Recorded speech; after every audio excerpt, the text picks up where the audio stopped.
الذين آمنوا وتطمئن قلوبهم بذكر الله ألا بذكر الله تطمئن القلوب۔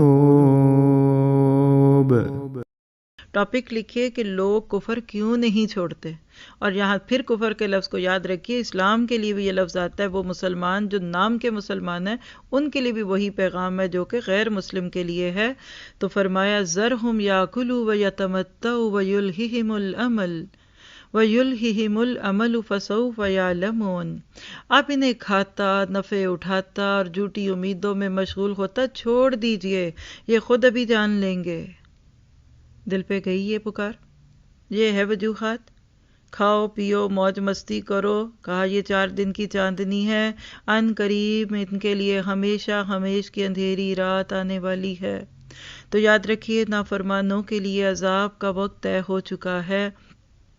اللہ سبحانہ تعالیٰ فرماتے ہیں کسی بستی کو ہم نے ہلاک نہیں کیا مگر یہ کہ اس کے لیے مقررہ نوشتہ یعنی لکھی ہوئی بات تھی، کوئی گروہ اپنی موت سے نہ آگے بڑھتا ہے نہ پیچھے رہتا ہے۔ انہوں نے کہا اے وہ شخص جس پر قرآن اتارا گیا، یقیناً تو کوئی دیوانہ ہے۔ ہمارے پیارے نبی کو دیوانہ کہا گیا، کیوں؟ اس لیے کہ ہدایت کی دوری کی وجہ دنیاوی خواہشات ہوتی ہیں۔ آیت 3 میں آپ نے دیکھ لیا۔ پھر آیت 3 میں آپ نے ایک لفظ دیکھا ہے وَيُلْهِهِمُ الْعَمَلِ۔ عمل نام رکھتے ہیں لوگ، نہیں رکھنا چاہیے، جھوٹی امیدوں کو کہتے ہیں، بس جو چھوٹا سا لفظ اچھا لگا اس کو رکھ لیا۔ عمل سے تو بہتر ہے عمل رکھ لیجئے، کچھ تو عمل کرے بندہ۔ تو بہرحال دیکھیے دنیا کی رغبتوں کے حصول میں مشغول، ہدایت کی لذتوں سے محروم لوگ ہیں یہ۔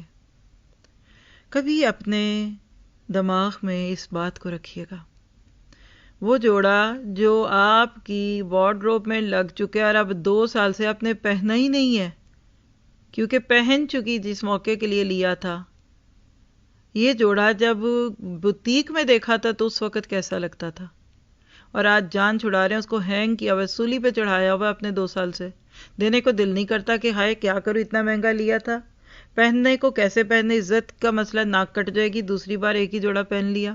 یہ ہے عمل۔ تو دنیاوی خواہشات کی محبت کے لیے ہدایت کا راستہ مشکل ہوتا ہے، دنیاوی خواہشات کی محبت والوں کے لیے ہدایت کا راستہ مشکل ہے۔ دنیا کی محبت اخروی نقصان کا باعث بن جاتی ہے۔